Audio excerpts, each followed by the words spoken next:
Sir deputy CM గారు రాష్ట్ర వ్యాప్తంగా పర్యటనలు చేస్తున్నారు. ఎక్కడ పడితే అక్కడ సేవా కార్యక్రమాలు, అభివృద్ధి కార్యక్రమాలు చేస్తున్నారు. ఓవరాల్గా గతంలో ఆయన చెప్పిన మాటలకి ఇప్పుడు చేస్తున్న పనితీరుకి ఎలా అనిపిస్తుంది సార్? అభివృద్ధి విషయంలో కానీ ఏ విషయంలో అయినా కానీ బాగానే ఉందండి, బ్రహ్మాండంగా ఉంది, నో ప్రాబ్లం. వీళ్ళు కూడా వచ్చి ఇంకా ఒక సంవత్సరం కూడా పూర్తి కాలేదు.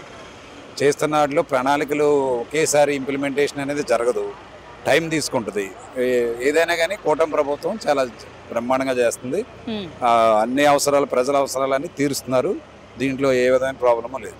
సార్ ఇప్పుడు ముఖ్యంగా డిప్యూటీ సీఎం గారు గతంలో ఎంతోమంది రాజకీయ నాయకులు ముఖ్యమంత్రులు అయ్యారు, పెద్ద పెద్ద స్థాయి నాయకులు అయ్యారు. కానీ ఎవరు కూడా గిరిజన ప్రాంతాల్లో ఉన్న ప్రజల దగ్గరికి వెళ్ళి వాళ్ళకి రోడ్లు వేస్తాము, మంచినీటి సదుపాయాలు కల్పిస్తామని చెప్పి ఎవరూ చెప్పలేదు. కానీ పవన్ కళ్యాణ్ గారు వాళ్ళ దగ్గరికి వెళ్ళడం ఎలా అనిపిస్తుంది సార్? చాలా సంతోషంగా అనిపిస్తుంది. ఏదన్నా రాష్ట్రం బాగుపడాలంటే పేదలను నిర్మూలించాలి, వాళ్ళకి సౌకర్యాలు కల్పించాలి. ఆ విషయంలో పవన్ కళ్యాణ్ గారు చేసిన పనిని మనం అప్రిషియేట్ చేయొచ్చు. చాలా బాగుంది. అలాగా ప్రజల దగ్గరికి వెళ్ళడం అనేది మంచి పరిణామం. అందరి నాయకులు కూడా అలా చేస్తూ ఉంటే ఇంకా రాష్ట్రం అభివృద్ధిలో ముందుకెళ్తుంది. అంటే ఏజెన్సీ ప్రాంతాల్లోకి నక్సలైట్లు ఉండే ఏరియాకి పవన్ కళ్యాణ్ గారు వెళ్ళడం అనేది చాలా రిస్కీ పొజిషన్. మరి ఆయన ప్రాణాలు తెగించి వెళ్ళడం అనేది ఎలా చూడొచ్చంటారు? ఆయన ధైర్యత్వం కానీ నిజాయితీ కానీ అప్రిషియేట్ చేయాలి. ఎందుకంటే ఆయన అలా చేస్తాం వల్ల ఇంకా నాయకులు కూడా నేర్చుకుని ముందుకు వెళ్తూ ఉంటారు. ఆయన చేస్తున్న పని అభినందనీయం. ఎందుకంటే అభివృద్ధి కావాలంటే రిమోట్ ఏరియాస్లో వాళ్ళకి కనీసం ఏదైనా డెలివరీకి ఎక్కడికైనా హాస్పిటల్కి వెళ్ళాలంటే వాళ్ళు ఎన్ని ఇబ్బందులు పడుతున్నారో అందరికీ తెలుసు. అలాంటివన్నీ ఆయన గుర్తించి ముందు ట్రాన్స్పోర్ట్ సౌకర్యం వాళ్ళకి చక్కగా చదువుకోవడానికి కానీ ఆరోగ్యానికి కానీ ముందు ట్రాన్స్పోర్ట్ ఉండాలనే ఉద్దేశంతో రోడ్ల మీద ఆయన దృష్టి పెట్టాడు. ఇది చాలా మంచి పరిణామం, చాలా సంతోషించవచ్చు. సార్ ఫైనల్గా డిప్యూటీ సీఎం గారి పరిపాలన గురించి, ఆయన విధి విధానాల గురించి ఏమని చెప్తారు సార్ ఒక్క మాటలో? 100% బాగుంది, చాలా సాటిస్ఫాక్షన్గా ఉంది. ఆయన అనుకున్న దానికంటే బాగానే చేస్తున్నారు. సార్ పవన్ కళ్యాణ్ గారు పిఠాపురంలో గెలిచారు. గతంలోని ఆ సమస్య ఉంది, ఈ సమస్య ఉంది, నేను అన్నీ చేస్తానన్నారు. అసలు ఇప్పుడు పరిపాలన ఏ విధంగా చేస్తున్నారు ఆయన? అంటే పరిపాలన ఇప్పటి నుంచే స్టార్ట్ చేశారు. పరిపాలన అన్నదే గతంలో ఇక్కడ మనకి హాస్పిటల్లో పరిస్థితులు బాగుండేది కాదు.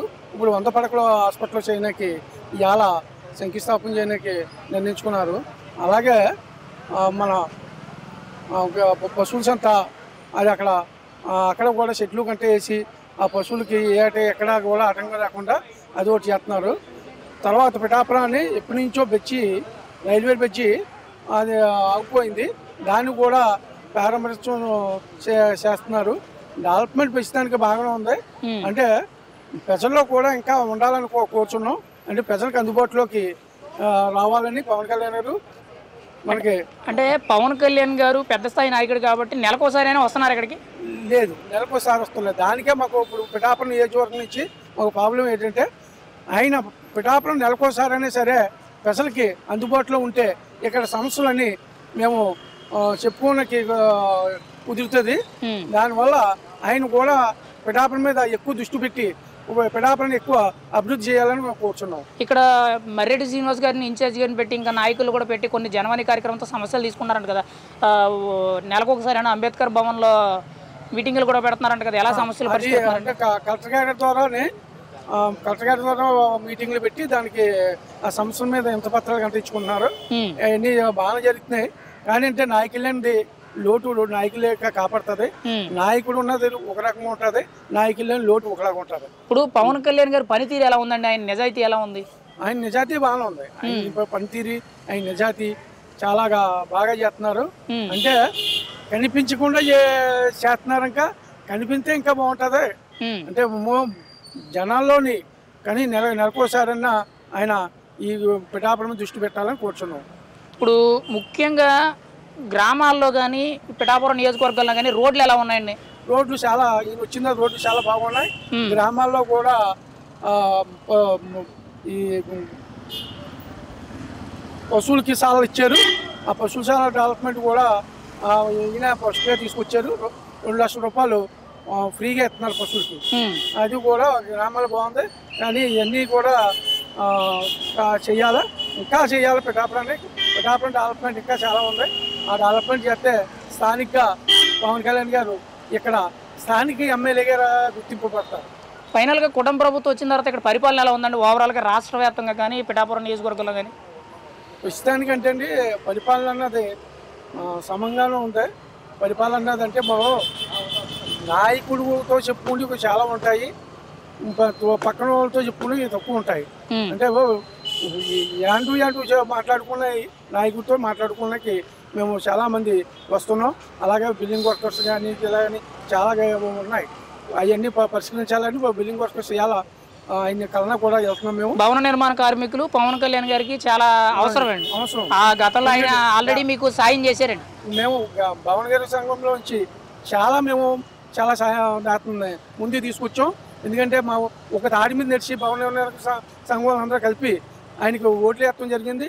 అలాగే ఎక్కడైనా అదే మెజార్టీతో గెలిపించుకొచ్చాం. కానీ ఇప్పుడు ఓపెన్గా అడుగుతున్నాను సార్, భవన నిర్మాణ కార్మికులు గతంలో ఇసుక లేదని చెప్పి కొంతమంది ఆత్మహత్యలు చేసుకున్నారు. వాళ్ళ కోసం పవన్ కళ్యాణ్ గారు ర్యాలీలు చేశారు. ఇప్పుడు ఇసుక అనేది ఫ్రీగా ఇస్తున్నామన్నారు, వైఎస్ఆర్సీపీ నాయకులేమో ఇవ్వడం లేదని చెప్తున్నారు. మీరు చెప్పండి సార్, రియాలిటీకి ఏం జరుగుతుంది? ఇసుక అంటే ఫ్రీ అని వస్తుంది, అంటే ధర తిరిగి ఉంది. అంటే 30,000 అమ్మేది 15,000కి వస్తుంది. ఇలా అదే ఇసుక ప్రాబ్లం లేదు ఈయన ఎక్కిన తర్వాత. కానీ మామూలుగా అంటే భవన కార్మికులకి ఎల్ఫోర్ట్ బోర్డు ఒకటి ఏర్పాటు చేస్తామని అప్పుడు హామీ ఇచ్చారు. ఆ ఎల్ఫోర్ట్ బోర్డు హామీ నెరవేర్చుకోవాలని ఆయన నిన్న మేము పిఠాపురాన్ని నిరాహార చేసాం. దానివల్ల మాకు ఇలా పిఠాపురం నుంచి ఆయన మమ్మల్ని కలమని ఒక ఆదేశాలు ఇచ్చారు. ఈ ఆదేశం వల్ల మేము ఆయన కలనాకి వెళ్తున్నాం. అంటే భవన నిర్మాణకులకి పూర్వం వైభవం తీసుకొస్తామని వాళ్ళు మన కూటమి ప్రభుత్వం హామీ ఇచ్చిందాక దాని 10 నెలలు అయిపోయిందని మేము ఒకసారి కథలకి పవన్ కళ్యాణ్ గారికి వెళ్తున్నాం. అన్న, పిఠాపురం నియోజకవర్గంలో అభివృద్ధి ఎలా ఉంది? బాగుంది సార్.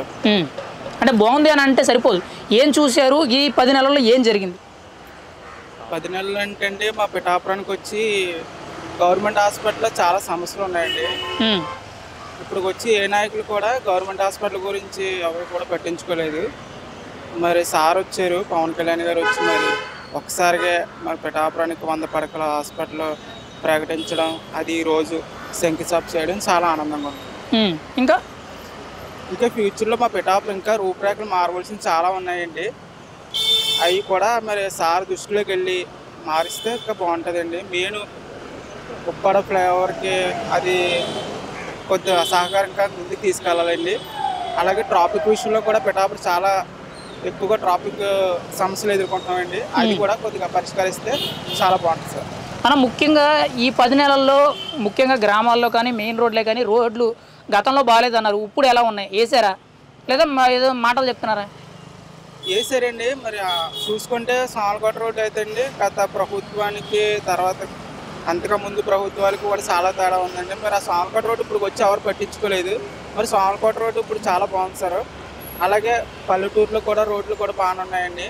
కొలపోలు సుత్తగడ్డ కాలకు కూడా బ్రిడ్జ్ కూడా వేయడం కూడా బాగుందండి. మరి చాలామంది చాలా సమస్యలతో ఉన్నా సరే అన్నీ కూడా సార్ దృష్టికి వెళ్ళి అన్నీ పట్టించుకుని తీరుస్తున్నారండి. ఇంతవరకు మా పిఠాపులో ఏ నాయకుడు చేయలేని పనులు సార్ చేస్తున్నారు. అన్నప్పుడు మామూలుగా పిఠాపురం నియోజకవర్గం అనేది ఒక రకంగా అభివృద్ధి చెందింది అనుకోలేము, అలా అని చెప్పి చెందలేదు అనుకోండి, అటు ఇటు కాకుండా మధ్యస్థంగా ఉంది మనకి. ఇప్పుడు పవన్ కళ్యాణ్ లాంటి వ్యక్తి ఇక్కడ పిఠాపురానికి ఎమ్మెల్యేలు ఎగ్గాడు, ఈరోజు డిప్యూటీ సీఎం 5 శాఖల మంత్రి అయ్యాడు. కానీ పిఠాపురం ప్రజలు ఎప్పుడు హెలికాప్టర్ కూడా ల్యాండింగ్ ఇక్కడ చూడలేదు. అలాంటిది పవన్ కళ్యాణ్ గారు వచ్చినప్పుడు ఇక్కడ హెలికాప్టర్ ల్యాండింగ్ చేస్తున్నారు. ఎలా అనిపిస్తుంది? ఇక్కడ ప్రోటోకాల్ పెరుగుతుంది, జనాలు ఉద్రిక్తత పెరుగుతుంది, ఎలా అనిపిస్తుంది పవన్ కళ్యాణ్ గారు రాక అనేది? పవన్ కళ్యాణ్ గారు రాక అయితే చాలా బాగుందండి. అంటే ఇప్పుడు వరకు అయితే మా పిఠాపురాన్ని వచ్చి హెలికాప్టర్కి సంబంధించి హెలిప్యాడ్ కానీ ఎటువంటి ఏమి లేవు. కానీ ఏ నాయకులు వచ్చినా సరే కారు మీద వచ్చిపోవడం, కానీ డైరెక్ట్గా ఇక్కడికి వచ్చి హెలిప్యాడ్ మీద దిగడం, హెలికాప్టర్ రావడం, మళ్ళీ హెలికాప్టర్ నుంచి వెళ్ళడం మాకు చాలా ఆనందంగా ఉంది. ఇప్పుడు ఒక రాష్ట్ర స్థాయి నాయకుడు రాబోయే రోజుల్లో కాబోయే ముఖ్యమంత్రి కూడా అయ్యే ఛాన్స్ ఉంది. మరి అటువంటి నాయకుడు మీ పిఠాపురంలో ఆయన మొట్టమొదటిసారిగా పోటీ చేస్తే మీ పిఠాపురం ప్రజలు ఆశీర్వదించి మంచి మెజార్టీ ఇచ్చారు. మరి రాబోయే రోజుల్లో ఈయన సీఎం అయ్యే అవకాశం ఉందా? మీ పిఠాపురాన్ని ఇంకా అభివృద్ధి సార్కి మా పిఠాపురం అయితే అండి సార్కి చాలా ఇచ్చిందండి. మరి ఆయన ముందు పోటీ చేసిన ఏరియాలో ఆయన వద్దనుకున్నారో మరి ఏంటో మాకు తెలియదు. కానీ మా ఏరియాకి వచ్చి మా నియోజకవర్గానికి వచ్చారు, మా నియోజకవర్గం నుంచి ఆయన గెలిచారు. ఆయనకి ఇప్పుడు ఇన్ని ఇచ్చిందంటే ఫ్యూచర్లో ఇంకెన్ని ఇస్తుందండి మా పిఠాపురం? ఇస్తుందండి, డెఫినెట్గా ఆయన సీఎం అవుతారండి. పవన్ కళ్యాణ్ గారి పనితనం కానీ విధి విధానం కానీ ముఖ్యంగా ఆయన గిరిజన ప్రాంతాల్లో ఉన్న ప్రజలు, కొండ ప్రాంతాల్లో ఉన్న ప్రజల దగ్గరికి వెళ్ళి కూడా రోడ్లు వేస్తున్నారు, డ్రైనేజీలు ఇలాంటివన్నీ కూడా మనం ఆల్రెడీ మీడియా అంతా వెంటనే ఉన్నాం. ఆయన పనితనం ఎలా ఉంది ఈ విషయాల్లో? మరి అయితే ఆయన ముందు ఎలక్షన్లో తిరిగి వాళ్ళకి ఇచ్చిన మాట ఆయన వెళ్ళి అక్కడికి వెళ్ళి నెరవేర్తిస్తున్నారండి. మరి ఆయన మాటకే కట్టుబడి ఉన్నారు కదండి. మరి కట్టుబడి ఉన్న వ్యక్తిని మరి మేము కూడా సపోర్ట్గా ఉంటామండి ఆయన. ఫైనల్గా కూటమి ప్రభుత్వ పరిపాలన ఈ 10 నెలలు ఎలా అనిపించింది మీకు అన్ని విషయాల్లో ఓవరాల్గా? ఓవరాల్గా అన్ని విషయాల్లో అయితే పర్వాలేదు సార్, బాగా. మరి గత 5 ఏళ్ల పరిపాలన అది మీకే తెలుసు కదా సార్. అంటే మీకేమనిపించింది ఒక సాధారణ ఓటర్గా గత 5 ఏళ్ల పరిపాలనకి ఇప్పుడు 10 నెలల పరిపాలనకి కంపారిజన్ కింద ఏమనిపించింది మీకు? కంపారిజన్ అనిపిస్తే అండి 10 ఏళ్ళ పరిపాలనలో అయితే మాకు పెద్దగా ముందేం అనిపించలేదండి. ప్రజెంట్ పర్వాలేదు.